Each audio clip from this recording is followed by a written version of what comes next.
सुंदर कांड। जी हाँ, सुंदर कांड वाल्मीकि रामायण और गोस्वामी तुलसीदास जी की रामचरितमानस का सबसे अधिक पढ़ा जाने वाला और महत्वपूर्ण अध्याय है। इसमें भगवान राम की विजय के बजाय उनके भक्त हनुमान जी की वीरता, बुद्धि और आत्मविश्वास का वर्णन है। इसे सुंदर कहने का मुख्य कारण यह है कि इसमें हनुमान जी की लंका यात्रा, माता सीता से भेंट और अशोक वाटिका की सुंदर घटनाओं का प्रमुख रूप से समावेश है।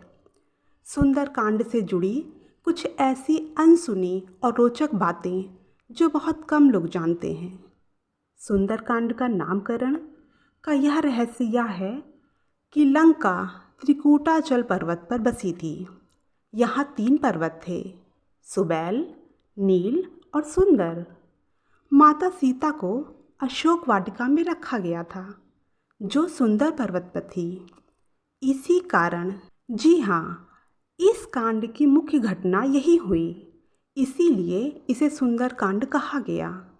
इस अध्याय में सुंदर शब्द का प्रयोग लगभग 40 बार से अधिक हुआ है। सुंदर कांड ही एकमात्र ऐसा हिस्सा है जो पूरी तरह से हनुमान जी के पराक्रम, उनकी शक्ति, उनकी मानसिक दृढ़ता को समर्पित है।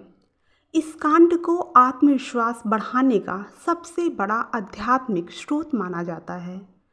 यह सिखाता है कि विकट परिस्थिति में भी सकारात्मक सोच और बुद्धि के बल पर हर समस्या से पार पाया जा सकता है।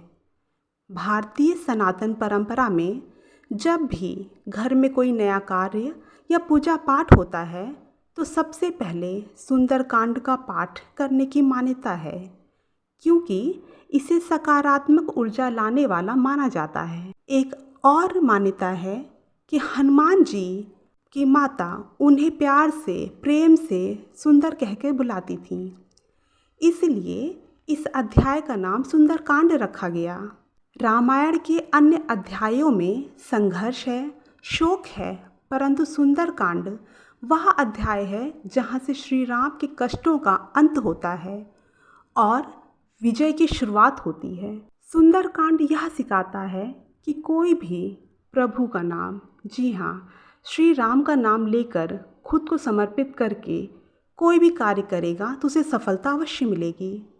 हनुमान जी ने समुद्र लांघने से पहले श्री राम का नाम लिया, उनको अपने हृदय में धारण कर लिया, जिसका रहस्य यह है कि सच्ची भक्ति में अपार शक्ति होती है।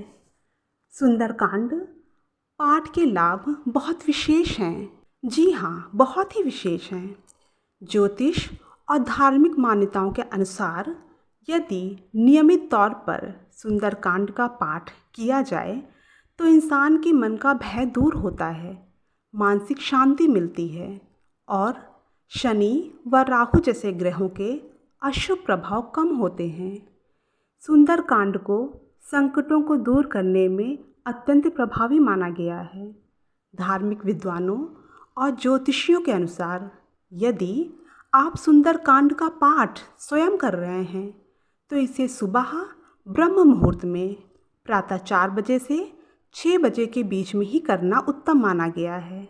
लेकिन अगर आप इसे सामूहिक रूप से करते हैं या संगीतमय सुनना चाहते हैं तो शाम 7 बजे के बाद का समय श्रेष्ठ माना गया है। याद रखिए, सुंदरकांड बहुत ही प्रभावी होता है। यह न केवल आपके मन के भय को दूर करेगा, आपको निरोगी भी बनाए रखता है।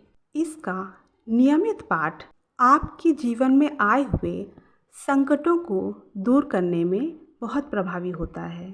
तो ऐसे वीडियोस के लिए लाइक, शेयर, सब्सक्राइब कीजिए और कमेंट बॉक्स में लिखिए जय बजरंगबली जी।